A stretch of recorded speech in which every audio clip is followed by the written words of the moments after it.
டீச்சர்னு ஒருத்தர் இருந்தாங்க. அப்போ எனக்கு 3வது வந்துருந்தாங்க. அவங்க தான் எனக்கு ஃபஸ்ட்டு சொன்னாங்க, நல்லா ட்ராயிங்லாம் பண்ணுறிய தம்பி, நிறையா பார்க்குறேன், உன்னுடைய இதில் நிறைய எங்கே பார்த்தாலும் எல்லாம் படமாக போட்டு வச்சுருக்கேன் அப்படின்ட்டு அவங்க தான் என்னை ஃபஸ்ட்டு ஊக்கப்படுத்தி நல்லா நீ வருவேன்னு சொல்லிட்டு ஃபஸ்ட்டு ஒரு சாக்பீஸு ஒரு முழு சாக்பீஸ் வந்து பரிசு கொடுத்தாங்க. அவ்வளோதான். சொல்லும் கூட மேரேஜ் மேலே அவ்வளோ ஈடுபாடு இல்லை, கம்மியாக தான். ஏன்னா ட்ராயிங் ஓடிட்டு ஓடியாந்து அதில் இருந்தேன். அதுக்கப்புறம் தான் வந்து இந்த மேரேஜ் பண்ணுங்கிற கட்டாயம் இருக்கும் போட்டிருக்குது அப்படின்னு போது தான் சரி அப்படின்ட்டு. ஏன்னா அம்மாவும் தனியாக இருக்கும், யாரும் இல்லை. அதனால் இருக்கிறதுனால சரி அப்படின்ட்டு மேரேஜ் வந்து 89. அதெல்லாம் ஒன்றுமே கிடையாது, எனக்கு தடைங்கிறதே கிடையாது. ரெண்டுமே எனக்கு சுலபமாக தான். கற்றுக்கிறதுலேருந்து நான் மேனேஜமும் வந்து ட்ராயிங்கில் இருக்கிறேன், எனக்கு ஃபோட்டோகிராஃபி தேவைப்படுது, என்னுடைய கமர்ஷியல் ஒர்க்குக்கு தேவைப்படுச்சு. அப்போ கேமரா ஒன்றும் வாங்க வேண்டியது. அப்போல்லாம் கொஞ்சம் டைட்டு தான் இருந்தாலும் வந்து ஒரு பழைய கேமரா தான், செகண்ட் கேமரா தான் ஃபஸ்ட்டு வாங்க.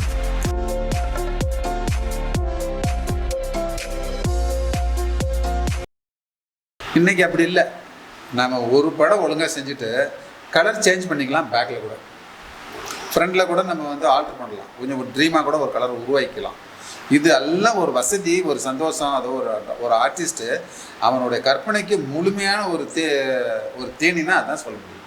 ஏன்னு கேட்டால் அந்த டேஸ்ட்டில் வந்து அதை முடிச்சிட முடியும். ரெண்டாவது ஸ்டாக் வச்சுக்கலாம். என்னென்ன படம் நான் செஞ்சேன்னா முடிச்சிடுவேன், ஞாபகம் கூட இருக்காது எனக்கு. ஆனால் இப்போ பார்த்தீங்கன்னா ஒவ்வொரு படத்தையும் எடுத்து ஒரு சேவ் பண்ணிக்கலாம் ஒரு இடத்துல. இன்னும் பல வருஷம் கழித்து வந்து பார்த்தானா கூட இந்த படம் நாங்கள் போனால் ஆமாம் நீ தான் பண்ணீங்க, நான் தான் பண்ணேன் அப்படின்னு சொல்லிக்கிறதுக்கு பார்க்குறதுக்கு ஒரு மகிழ்ச்சியாக இருக்கும். அப்போ எப்போ வேணாலும் எடுத்து பார்க்கலாம். இது எல்லாம் வந்து வந்ததுனால இது நான் வாங்குற சமயத்தில் அதனுடைய விலையெல்லாம் பார்த்திங்கன்னா 8 ஜிபின்னு நினைக்கிறேன் மொத்தமே மெமரி. அது வந்து 6 லட்சம் 7 லட்சம்னு சொன்னாங்க. என்னால் அதெல்லாம் கிட்டே நெருங்க முடியாது, நினச்சே பார்க்க முடியாது. சிஸ்டம் ஆமாம் விலை. ஆனால் ஜிபி கம்மி, இது வேகமும் கம்மி தான். ஆனால் இது அதே மாதிரி எங்கள் ஸ்கூலில் ஒருத்தன் கம்ப்யூட்டர், நான் ஸ்கூலில் டீச்சராக இருந்தேன். அங்கே பார்த்தீங்கன்னா கம்ப்யூட்டர் மாஸ்டர் ஒருத்தர் இருந்தார். அந்த கம்ப்யூட்டர் மாஸ்டர்கிட்ட வந்து இந்த அனிமேஷன்லாம் அதுக்கு வந்து அவனுக்கு தெரிஞ்சது தான் அவன் சொல்லுவான், அதையே சொல்ல மாட்டான். ஏன்னா என்னென்ன ஆப்ஷன் எதுக்கு இருக்குதுன்னு கேட்டால் சொல்ல மாட்டான். அப்புறம் அதுக்கு ஒரு புக்கு. அப்போ நான் வந்த போது ஃபோட்டோஷாப் வந்துச்சுங்க. ஃபோட்டோஷாப் வந்து 5.6 எனக்கு தெரிய வந்தது, அதுக்கு முன்னாடி இருந்திருக்கலாம். 5.6 அப்புறம் 7 வந்துச்சு. அப்புறம் அப்படியே வந்துக்கிட்டே இருந்து நிறையா. இன்றைக்கெல்லாம் 24 வந்துருச்சு. இன்றைக்கி அந்தளவுக்கு வெர்ஷன்லாம் கூடி போச்சு, டெவலப் ஆகிருக்கு. நாங்கள் வாங்கும்போது 5.6. அப்புறம் 7 வந்து ரொம்ப நாள் ஓடிட்டு இருந்துச்சு. 7 தான் ரொம்ப வருஷம் ஓடிட்டு இருந்துச்சு. அதுவே வந்து கற்றுக்கிட்டு நானாக செய்கிறது. அப்போலாம் பேடு கிடையாது, மவுஸில் தான் ட்ராயிங்கே பண்ணுவேன். அப்பயே அதை ஆச்சரியப்பட்டாங்க. ஏன்னா மவுஸில் வந்து ட்ராயிங் பண்ண முடியாது, லைன் ட்ராயிங்லாம் போட முடியாது. இருந்தாலும் அதில் எவ்வளோ முடியுமோ ட்ரை பண்ணி அதில் ஓரளவுக்கு கொஞ்சம் மார்க் பண்ணி எல்லாம் போட்டுருந்தனால அதுவே பெருசாக நினச்சிக்கிட்டு இருந்தோம். அப்புறம் தான் வந்து பேட் வாங்கினோம், ட்ராயிங் போர்டு. இது ஒன்று ஒரு பேடு இன்றைக்கி ஃப்ரீ. யார் சொல்லிப்பா பேடு வந்து கேள்விப்பட்டேன் நிறையா, அதெல்லாம் விளம்பரத்தையும் பார்த்தேன், கேள்விப்பட்டேன் நிறையா. அப்போ தான் வெவ்வேறு பாம்பே ஆர்டிஸ்ட்டுங்க, டெல்லி ஆர்டிஸ்ட்டுங்க, அதே மாதிரி நேஷனல் வேர்ல்டு அளவில் இருக்கிற சில ஆர்டிஸ்ட்டுங்க ஒர்க்கெல்லாம் வந்து புக்கில் பார்க்குறேன் நான். அவங்க இந்த மாதிரி பேடெல்லாம் வச்சு செஞ்சுக்கிட்டு இருந்தாங்க. வாங்கவும் முடியுமா அப்படிங்கிற ஒரு கற்பனை தான். ஏன்னா நமக்கு என்ன விலைன்னே தெரியாது. அதுக்கப்புறம் தான் தேடல் வந்துச்சு, ஓ இப்படி செய்யலாம் பண்ணுறது, அப்போ நம்ம இந்த மாதிரி வாங்கிக்கலாம். அப்போ நமக்கு தேவைப்படுது இந்த விஷயமெல்லாம் நம்ம இதுக்குள்ளே அடங்கும் போது ஏன் அதை வாங்கக்கூடாதுன்னா அதுக்கப்புறம் தான் வந்து வாங்குறேன். அப்போ வந்து வேக்கம்னு ஒரு கம்பெனி ஃபஸ்ட்டு ஒரு 17,000 16,000 போட்டு வாங்கினது, ஃபஸ்ட்டாக தான் வாங்கினேன். அதுக்கப்புறம் ஃபேன்னு வாங்கினேன். அப்புறம் இல்லை கேள்விப்பட்டோம். அப்புறம் நிறையா விஷயத்தை அப்புறம் ஆல்ட்ரு பண்ணி எல்லாம் வாங்கிட்டோம். ஆனால் முதல்ல வந்து வேக்கம் கம்மி வாங்கணும், நல்லா இருந்தது. ஆனால் வரைய வந்து ஃபஸ்ட்டில் வந்து ரொம்ப சிரமம் தான். இப்போ உங்களுக்கெல்லாம் என்ன நினைக்கிறீங்களோ தெரியாது, நீங்களும் தொட்டிங்கன்னா அப்படி தான் இருக்கும் நிலைமை. அப்போ என்னென்னா வராது, ஒரு கோடு கூட ஒழுங்காக வர மாட்டேங்குது. கோடு போட்டோம்னா அப்படியே வேறு பக்கம் போகும், நம்ம கண்ட்ரோலில் வராது. நாம் நினைப்போம் நம்ம பக்கம் வரும்னு, ஆனால் நம்ம பக்கம் வராது, வேறு பக்கம் போகும். அப்போ இதெல்லாம் என்ன காரணம், என்ன ரீசனு, இது ஏன் இப்படி வருது, இந்த நம்ம கண்ட்ரோலுக்கு எப்படி கொண்டு வரதுங்கிறது தான் டெக்னிக்கல் நிறையா அதில் கற்றுக்க வேண்டிய கட்டாயம் இருந்துச்சு. அப்போ தெரிஞ்சுக்கணும், படிக்கணும் நிறையா. கொஞ்சம் அங்கங்கே ஒரு விஷயம் கிடைக்கும். நிறைய யூடியூப் பார்க்க வேண்டியது, நிறைய ஆர்டிஸ்ட்டில் பார்க்க வேண்டியது, பெரிய பெரிய ஆளுங்க இன்டர்வியூ பார்க்க வேண்டியது. இப்படி நிறையா பேர்த்தனுடைய ஒரு சின்ன சின்ன குழு தான் வந்து இது வந்துச்சு. நான் எங்கேயும் போய் ட்ரைனிங் எடுத்துக்கல, நான் துருவாக கம்ப்யூட்டர் வாங்கிட்டேன். எல்லாருமே எல்லாரும் இது பண்ணும்போது இவங்கெல்லாம் பார்த்து சரி நம்மளே செய்யலான்னு ப்ராக்டிஸ் தான். ஆனால் சிரமம் தான். ஏன்னா ஒரு ட்ரைனிங் போயிருந்தேன்னா கொஞ்சம் சீக்கிரம் கூட கற்றுக்கலாமான்னு நினச்சேன். அப்புறம் ஆனால் நானாக கற்றுக்கிறதுனால கொஞ்சம் வருஷ கணக்காகி போச்சு, அவ்வளோதான். ஆனால் அது என்னன்னா நம்மளே கையை ஓடி நம்மளே அந்த பயிற்சியோட வரும்போது நம்மளுக்கு அந்த ஒரு உள்ளத்தில் வந்து ஒவ்வொரு விஷயமா நம்ம சேகரித்து வரும்போது என்னென்னா உண்மையிலே ட்ரைனிங் சொல்லிக் கொடுத்தா கூட அப்படி சொல்லிக் கொடுத்துருக்க வாய்ப்பு இல்லை. அதை விட அதிகமாக நம்ம வந்து தெரிஞ்சுக்கிறது கட்டாயம் வந்துச்சு. ஏன்னா நம்மளே வந்து கட்டாயம் வந்துச்சு, படிக்க வேண்டியதுச்சு. ஆமாம், நானே புக்கை வாங்க வேண்டியது, படிக்க வேண்டியது, நைட்டில் உட்காந்து செய்ய வேண்டியது, எந்த நேரம் வேணாலும் 3 மணிக்கு கூட திடீர்னு இருந்துச்சுன்னா 2 மணிக்கு ஞாபகம் வந்துக்கிட்டே இருக்கும், அதே ஞாபகம் தான். அப்போ டக்குன்னு எடுத்து அந்த ஸ்கெட்சில் போட்டு பார்ப்போம். உடனே இவங்க இப்படி சொல்லியிருக்காங்களே அது வருதா, உடனே அந்த ஆப்ஷன் எதுன்னு கொஞ்சம் மறந்து போயிடும். திரும்ப அப்புறம் அந்த புக்கை வச்சுக்கிட்டு அது என்னென்ன செஞ்சுக்கிறாங்கன்னு பார்த்து போட்டு இப்படி தான் அது பயிற்சியெலாம் இப்படி தான் உருவாக்கிட்டோம். ட்ரைனிங் இருக்குன்னு நான் போகல, ஏன்னா போகிறதுக்கு சூழ்நிலை இல்லை. ஏன்னா நம்ம வயசுக்கு யார்கிட்டையும் போய் ட்ரைனிங் எடுக்கிறதுக்கோ அல்லது அவங்க என்ன மாதிரி சொல்லித்தராங்கிறது நமக்கு தெரியாது. வேண்டாம் அப்படின்ட்டு நானே செஞ்சுக்கலாம், கொஞ்சம் லேட்டானாலும் பரவாயில்ல. அது வந்து நமக்கு ஒரு பெரிய உதவியாக இருந்துச்சு. அப்படி கூட வச்சுக்கலாம். புக்கு தான் நமக்கு வந்து குரு. நிறையா புக்ஸு, யூடியூப்பு, இதுக்கு தான் நம்ம குருன்னு சொல்லலாம். நாங்களாம் வளர்ந்த காலத்தில் தான் மேனுவல் இருந்துச்சு, டிஜிட்டலாக அப்புறமேட்டு எல்லாமே மாறிடுச்சு. உங்கள் காலத்தில் வந்து ஃபுல்லாகவே மேனுவல் மட்டும்தான். மேனுவல் மட்டும்தான். ட்ராயிங்னா மேனுவல் மட்டும்தான். பேப்பர் போய் ரோலில் வாங்கிட்டு வரணும், சார்ட்டில் வாங்கிட்டு வரணும், ஹேண்ட்மேட்னா சீட்டு வாங்கிட்டு வரணும். அப்போல்லாம் கலர் ஷீட்லாம் விற்கும். அப்போ அந்த லெட்டர்ஸ்லாம் வந்து கையில் ப்ரெஸ்ஸில் வச்சு நல்லா இண்டியனுங்க, அப்போலாம் இண்டியனுங்களை வந்து தொட்டு நல்லா ஷார்ப்பாக நல்லா கூர் பண்ணிக்கிட்டு இந்த கையெல்லாம் ஒரு மாதிரி காப்பு காய்ச்சி போச்சு. என்ன காரணம்னா கூர் பண்ணி ஷார்ப்பாக எழுதணும். சின்ன அதாவது ஒரு விசிட்டிங் கார்டு பிரிண்ட்டு வந்து ஸ்க்ரீன் பண்ணிட்டு வரும்னு வச்சுங்களேன், அதை விட 3 மடங்கு பெருசாக நாங்கள் எழுதுவோம். ஒரு விசிட்டிங் கார்டு எவ்வளோ பெருசுங்களோ அது மாதிரி என்லார்ஜ்மெண்ட்டாக ஒரு 3 மடங்கு சைஸ் வச்சு தான் எழுதணும். ரொம்ப பெருசெல்லாம் எழுதலாம் ரெடியூஸ் பண்ணிங்கன்னா எல்லாம் ஒட்டிக்கும். அதனால் மினிமம் ஒரு 3 மடங்கு அந்த மாதிரி செய்யும்போது என்னென்னா பயிற்சியெல்லாம் எழுதுகிற பயிற்சியெல்லாம் வந்துச்சு. அதுக்கப்புறம் இன்ஸ்டன்ட் வந்துச்சு. அதாவது வந்து லெட்ராசெட்னு ஒரு புக்கு இருக்குது. அதுக்கப்புறம் பார்த்தீங்கன்னா டிரான்ஸ்பரன்சியாக வந்து லெட்டர்ஸ்லாம் வந்து பிரிண்ட் பண்ணி ஒரு மெழுகு பேப்பரில் கொடுத்துருந்தாங்க. நம்ம என்ன லெட்டர்ஸ் வேணுமோ அந்த மாடல் இருந்துச்சுன்னா எடுத்து கீழே வச்சு இப்படி தேய்ச்சிங்கன்னா அந்த எழுத்து அங்கே ஒட்டிக்கும். இப்படிலாம் வந்துச்சு பின்னாடி. நாங்களாம் எழுதுறது கொஞ்சம் ரொம்ப நாள் கழித்து இந்த மாதிரி ஆரம்பிச்சது. அப்போ நினச்சேன் பரவாயில்லையே, இது கொண்டு அப்போ போய் இதுக்காக கோயம்புத்தூருக்கு வாங்கிட்டு வருவோம். அதை சேலத்துலேருந்து போய் கோயம்புத்தூர் போகிறது, அப்புறம் வாங்கிட்டு திரும்ப வர்றது, திரும்ப கொடுக்குறது. அப்புறம் அவங்களே சொன்னாங்க, நீங்கள் வர வேணாம், நான் உங்களுக்கு அனுப்பிச்சி விட்றேன் தபால்மாங்க. 1 வாரம் எல்லாம் நான் அனுப்பி அவங்க தெரிஞ்சுக்கிட்டு அவங்க அனுப்புறதுக்கு 1 வாரம் ஆகும். கூரியல் தான் வரும். அப்போல்லாம் கூரியர் சர்வீஸ் தானே. அப்புறம் இன்றைக்கி மாதிரிலாம் ஒன்றும் வசதி கிடையாது. எல்லாம் கையில் கையில் மேனுவலுங்கிறது நாள் நிறையா ஆகும், டைம் ஆகும். அதெல்லாம் நம்ம எவ்வளோ சீக்கிரம் கொடுக்குறோமோ அவ்வளோ சீக்கிரம் காசு சம்பாதிக்கலாம். நம்ம அதை விட டூ லேட் பண்ணிட்டோம்னா சம்பாதிக்க முடியாது. அதனால் நான் அப்போல்லாம் சீக்கிரம் கொடுப்பேன். 2வது நான் வந்து எல்லா ப்ரெஸ்ஸுங்களுக்கும் ஒர்க் பண்ணேன் ட்ராயிங்கு. அதனால் அவங்கெல்லாம் வரணுங்கிறத விட நானே ப்ரெஸ்ஸுக்கு போயிடுவேன், போய் அறிமுகப்படுத்திக்கிட்டு தான் அவங்க வேலையெல்லாம் நான் கேட்டு வாங்கிட்டு வந்துட்டேன். நீங்கள் இங்கேயே இருங்க, நான் நாளைக்கு சாயந்தரம் கொண்டு கொடுப்பேன் அப்படின்னு. அவங்களுக்கு வசதியாக போச்சு.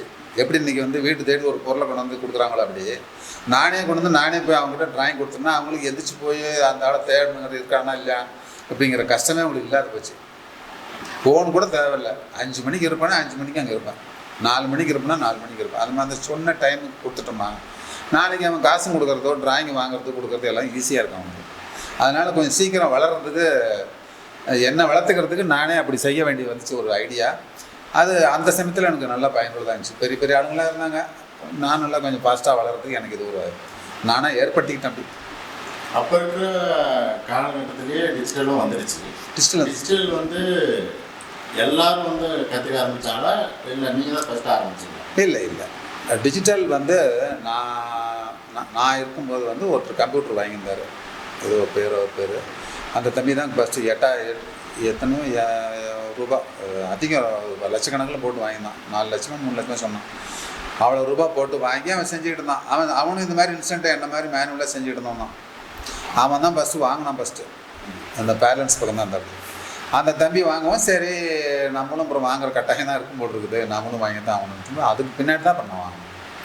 ரொம்ப நாள் கழிச்சு அவங்க வாங்கும்போது 2 லட்சம் 3 லட்சம் இருக்கும்போது நான் வாங்கும்போது 44,000 ரூபா. நான் வாங்கும்போது காம்பேக்ட்னு ஒரு கம்பெனி. அது அப்போ வந்து எனக்கு ஃப்ரெண்டு வந்து எலக்ட்ரானிக் மெட்டீரியல்லாம் வந்து உற்பத்தி பண்ணுறவர் பாலாஜின்னு ஒரு நண்பர் இருந்தார். ஃப்ரண்ட் லைன் எலக்ட்ரானிக் வச்சுருந்தார். அவர் தான் வந்து நீங்கள் வந்து அசம்பிள்லாம் வாங்காதீங்க, பிராண்டட் வாங்குங்க, அப்படின்னு சொல்லிட்டு இந்த கம்பெனியை ரெக்கமெண்ட் பண்ணார். எனக்கும் தெரியாது, அந்த லைனே தெரியாது. அதனால் அவரை கூப்பிட்டு போய் அதை வாங்கினேன். அப்படி தான் எனக்கு கம்ப்யூட்டர் வாங்கினதே ஃபஸ்ட்டு. நாங்கள் சேலத்தில் வந்து இப்போ இருக்கிற நியூ பஸ் ஸ்டாண்ட் இருக்குது, அப்போலாம் ஆரம்ப புதுசு. அந்த சமயத்தில் தான் அந்த கம்பெனி அங்கே தான் இருந்துச்சு. லட்சுமி காம்ப்ளெக்ஸ்னு ஒரு இடத்துல விற்றாங்க. அப்புறம் கொடுத்து வாங்கினேன்.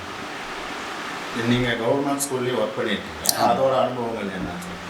கவர்மெண்ட் ஸ்கூலில் ட்ராயிங் படித்தேன். நான் அப்போ வந்து ட்ராயிங் ஹையர் முடிச்சுட்டு டீச்சர் ட்ரைனிங் வந்து சென்னை சைதாப்பேட்டில் படித்தேன். இப்போ இருக்கிற பல்லவா ஆர்டிஸ்ட் குரூப்னு சென்னையில் இருக்காங்க இல்லையா, அதனுடைய நிறுவனர் வந்து அண்ணா பிள்ளைன்னு. அவர் தான் எனக்கு வந்து அங்கே வாத்தியாராக இருந்தார். எனக்கு பிற்காலத்து தெரியும், ஆனால் அப்போ அவருக்கு எனக்கு வாத்தியார். அவர் சைதாப்பேட்டையில் அங்கே தான் டீச்சர் ட்ரைனிங் முடித்தேன். நான் சொல்கிறது 78, 1978 வந்து டீச்சர் ட்ரைனிங் முடித்தேன். அதுக்கு பின்னாடி வந்து இங்கே ராஜா கலைக்கூடன்னு ஒரு இந்த எக்ஸிபிஷன்லாம் போடுவாங்க. சேலத்தில் பெரிய பெரிய எக்ஸிபிஷன் போடுவாங்க. அந்த சென்டரில் பார்த்தீங்கன்னா பேனர் ஒர்க்கு, ட்ராயிங் ஒர்க்கு, எழுத்து ஒர்க்கு, அந்த செட்டிங் ஃபுல்லாகவே ஒர்க் பண்ணுறதுலாம் அவர் கூட வந்து செஞ்சேன். அப்போ என்னென்னா ஒரு 2 மாதம் 45 நாள் என்னமோ நடக்கும் அந்த எக்ஸிபிஷன். நாங்கள் வந்து அதுக்கு முன்னாடி இருந்தால் ஒரு 15 நாள் நாங்கள் செய்வோம் அந்த வேலையை. அந்த வகையில் தான் வந்து ட்ராயிங் அங்கே முடிச்சுட்டு டீச்சர் ட்ரைனிங் முடிச்சுட்டு திரும்பவும் அதே கம்பெனியில் வந்து உட்காந்து இங்கே ஃபுல்லாக அவங்க தான் ஃபஸ்ட்டு. நான் ஆரம்பிக்கிறதுக்கு முன்னாடி அவங்க தான் ட்ரைனிங்லாம். அந்த மாதிரி அதான் போர்டு லைனில் ஒரு வருஷம் இந்த மாதிரி பேனரு செட்டிங் போடுறது, இந்த மாதிரி இதெல்லாம் கமர்ஷியல் இது மாதிரிலாம் வருது. ட்ராயிங் மாஸ்டர்கிட்ட படிக்கும்போது அங்கே கமர்ஷியல் டிசைனு, இப்படி பல முனையில் எல்லா விஷயத்தையும் இப்படி கேதர் பண்ணி தான் அப்புறம் நாம் ஒரு இடத்துல கமர்ஷியலாக உட்காந்து எல்லா வேலையும் தெரிஞ்சு தான் உட்கார வேண்டியிருக்குது. இல்லைனாலும் எல்லாம் கலந்து வரும்.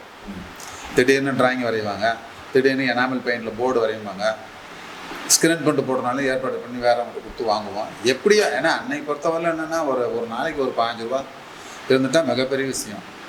ஏன்னா நீ சாப்பாடே 1.25 ரூபா 1.5 ரூபா தான் சாப்பாடு விலை. அதனால் எனக்கு 10 ரூபா இருந்தால் சாதாரண போதும். அன்னைக்கு ட்ராயிங் வந்து பார்த்தீங்கன்னா ஒரு ட்ராயிங் வரைஞ்சால் 15 ரூபா 20 ரூபா, லெட்டர் பேட்லாம் 25 ரூபா கிடைக்கும். அதுக்கப்புறம் 300 ரூபா 400 ரூபா 500 ரூபா, அப்புறம் ஆயிரக்கணக்கில் போகிறதுக்கு மாற்றுறதுக்கு பல வருஷம் ஆகி போச்சு. நாங்கள் ஃபஸ்ட்டு தொடங்கும் போதெல்லாம் செய்யும் போதெல்லாம் பார்த்தீங்கன்னா அவ்வளோதான், ஒரு 15 ரூபா 20 ரூபா அவ்வளோதான். எப்படி அந்த இது டீச்சிங் லைனுக்கு வந்து உங்களுக்கு எப்படி இன்ட்ரெஸ்ட் இருந்துச்சு? டீச்சிங் லைனுக்கு வந்து இன்ட்ரெஸ்டிங் வரல. டீச்சர் ட்ரைனிங் முடிக்கணும்னு முடிச்சு வச்சுட்டேன். அப்புறம் ஒரு இன்டர்வியூ வந்து ஒரு 4-5 இன்டர்வியூ அட்டன் பண்ணேன்.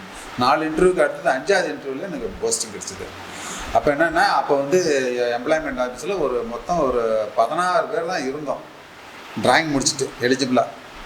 அப்போ தருமபுரியில் வந்து அங்கே எம்ப்ளாய்மெண்ட்லாம் ஆளே இல்லை.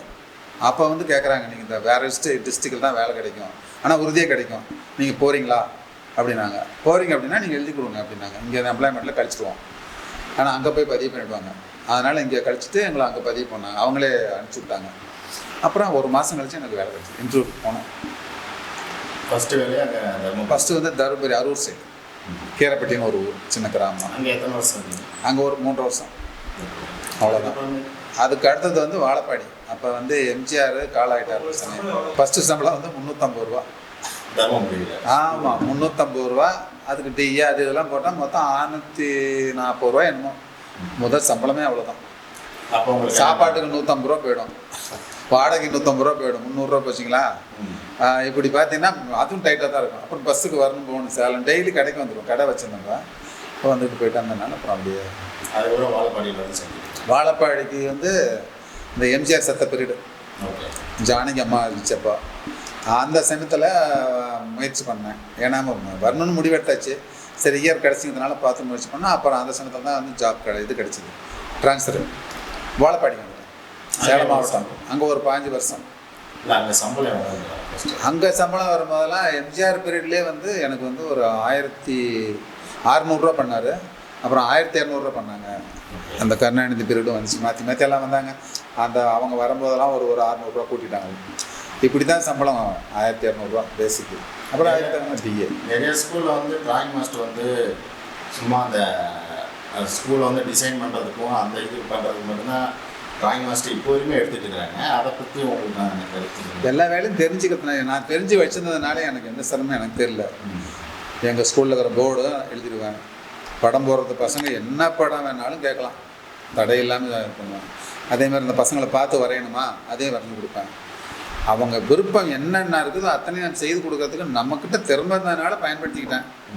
அது அவங்களுக்கும் பயனுள்ளதாக இருந்துச்சு. சரி நான் பரவாயில்லடா, ட்ராயிங் மாஸ்டர்னால் இவ்வளோ வேலை செய்கிறவங்களாம் இருப்பாங்க பொழுது, நானும் நிறைய பேர் பார்த்துருக்கேன், ஆனால் பரவாயில்ல இந்த மாதிரிலாம் நிறையா செய்கிறீங்க அப்படின்னு வாத்தியாருங்களே வந்து விரும்பி நட்பை கொண்டாடின பீரியட்லாம் அது அதிகம். கடைசி வரலாம் அப்படி தான். நம்ம ஒரு முக்கியத்துவம் பெருமையாக இருக்குது அப்படின்னா நமக்கு நிறையா வேலை தெரிஞ்சதுனால அந்த ஸ்கூலில் வந்து அவங்களுக்கு நினச்சதெல்லாம் சொல்லிக் கொடுக்குறதுக்கோ அவங்க கேட்டதெல்லாம் பூர்த்தி பண்ணுறதுக்கோ நமக்கு ஃபில் பண்ணுறதுக்கு நம்மக்கிட்ட திறமை இருந்ததுனால முடிஞ்சது. வெறும் ட்ராயிங் மாஸ்டர் மட்டும் பென்சில் ட்ராயிங்கோடு வந்து ஹையரை கூட ஏதோ பண்ணி வராங்க. அது மாதிரிலாம் வந்துட்டாங்க அப்படின்னா வேலைக்கு தான் வர முடியும். வேலைக்கு வந்தோடனே அவங்க என்ன பண்ணுவாங்க, அவங்க ப்ரொமோஷன் அப்படி இப்படின்னு மற்ற வார்த்தைகள்லாம் பார்த்துட்டு கணக்கு படிச்சிருவாங்க, தமிழுக்கு போவாங்க, வரலாறுக்கு போவாங்க, இல்லை இங்கிலீஷ் மாஸ்டராக போவாங்க. ஆகும்போது தான் ட்ராயிங் மாஸ்டராக இருக்க மாட்டாங்க கடைசி வரும்போது. இப்படி மாறிட்டாங்க. நாம் கடைசி வரலும் ட்ராயிங் மாஸ்டர் தான், வேறு எதுவும் மாறக்கூடாது. நானும் தமிழ் படித்தேன், பிஏ வரலும் படித்தேன்.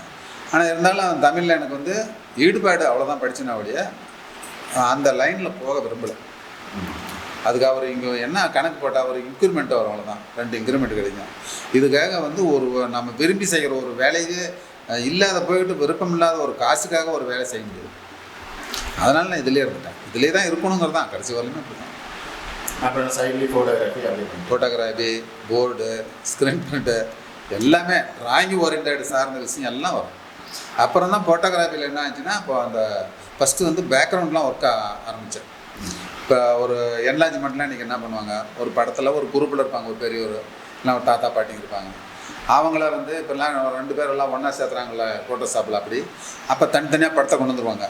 நாங்கள் என்ன பண்ணோம், ஒன்றா அதை வச்சுட்டு கட் பண்ணியோ அதெல்லாம் வச்சு அதை ஒரு டேக் ஃபோட்டோ எடுத்து அது திரும்ப ஒரு ஃபோட்டோ எடுத்து 3ஆவதாக அதுக்கு பின்னாடி பேக்ரவுண்ட் கம்ப்ளீட்டாக எல்லாம் ஸ்ப்ரே பண்ணி, அப்போலாம் ஸ்ப்ரே பண்ணி பென் கண் வச்சுருந்தேன். இந்த மாதிரிலாம் ஒரு பென் கண் இருக்கும், அதை கம்ப்ளீட்டாக ஸ்ப்ரே பண்ணி இப்போ காலண்டருக்கு எப்படி ஒர்க் பண்ணுமோ அந்த மாதிரி நல்லா நீட்டாக பண்ணி கொடுக்கும்போது என்னென்னா அவங்களுக்கு ஒரு ப்ரெசென்டிங் நல்லா இருந்துச்சு. அப்போல்லாம் மேனுவல் லேமினேஷன் தான். இப்போ வந்து பேப்பர்லாம் வருதில்ல, அப்படிலாம் கிடையாது. கெமிக்கல் லேமினேஷன் எல்லாம் கெமிக்கலில் தான் ஊற்றுவாங்க. அது மேலே நல்லா திக்காக இருக்கும், நல்லா மொத்தமாக இன்னும் இருக்குது, எங்கெல்லாம் கூட வச்சுருக்காங்க. நல்லா ஸ்ட்ராங்காக இருக்கும், நல்லா வலுவாக. அது ஒரு அழகாக இருக்கும். அது இப்போ சில பேர் எனாமல் பெயிண்டில் அடிச்சுட்டு இருந்தாங்க. நான் வந்து போஸ்டர் கலரில் ஒர்க் பண்ணேன். அதுக்கும் நம்மளது வந்து ஒர்க்கு நிறையா நல்லா அழகாக வரும், செய்ய முடியும் என்னால். அவங்க என்னென்னா ஒரு மினிமம் ஒரு பேப்பர் கட்டிங் வச்சுருப்பாங்க, அதோடு சரி.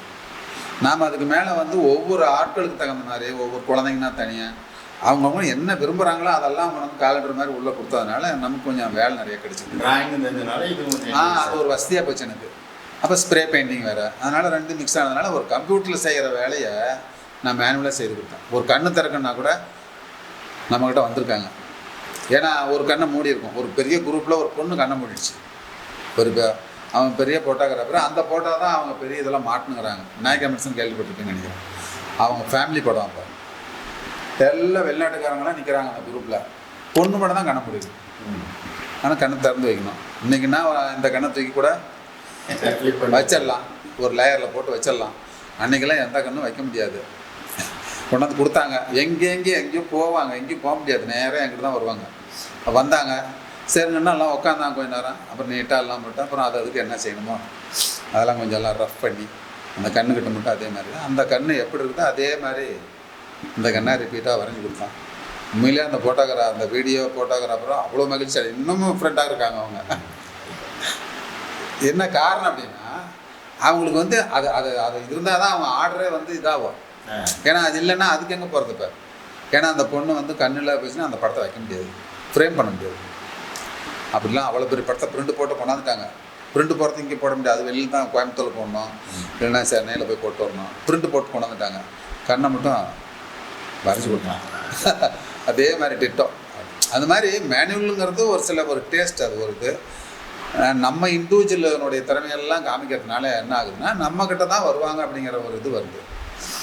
இன்றைக்கி டிஜிட்டல் அப்படிங்கிறது என்னன்னா இன்றைக்கி ஒரு சாஃப்ட்வேர் தான். ஃபோட்டோஷாப்புங்கிறது இன்றைக்கி யார் வேணாலும் பயன்படுத்தலாம். சாஃப்ட்வேருங்கிறது நிறைய உருவாக்கிட்டாங்க, யார் வேணாலும் பயன்படுத்தலாம். அப்டேட் வந்துக்கிட்டே இருக்குது, பயன்படுத்திகிட்டே போகலாம். ஆனால் அதெல்லாம் மீறி என்னன்னா நம்ம பேசிக் ஆர்டிஸ்டாகிறதுனால நம்ம தேவைகளை வந்து நம்ம நினச்ச மாதிரி பூர்த்தி பண்ணலாம். அவங்க என்ன பண்ணுவாங்கன்னா டெக்னிக்கலி பூர்த்தி பண்ணுவாங்க, ஃபில்டரு அது இதை வச்சு யூஸ் பண்ணுவாங்க. நம்ம மேனுவலாக தான் எப்படி இருக்குமோங்கிறத நம்ம ஏற்கனவே பயிற்சிக்கிறதுனால அதை இங்கே கொண்டு வரதுக்கு முயற்சி பண்ணுறோம். அதுக்கு உண்டான டெக்னிக்கெல்லாம் தெரிஞ்சுக்கிறதுனால நம்ம மேனுவலில் என்ன செய்கிறோமோ அப்படியே இங்கே செய்யலாம், டிஜிட்டல்லையும் அதே செய்யலாம். எந்த குறைபாடுமே கண்டுபிடிக்க முடியாது. அது வராதவங்க என்ன பண்ணுவாங்கன்னா, டிஜிட்டலுக்கு இன்னும் வர முடியாத நிறைய பேர் இருக்காங்க.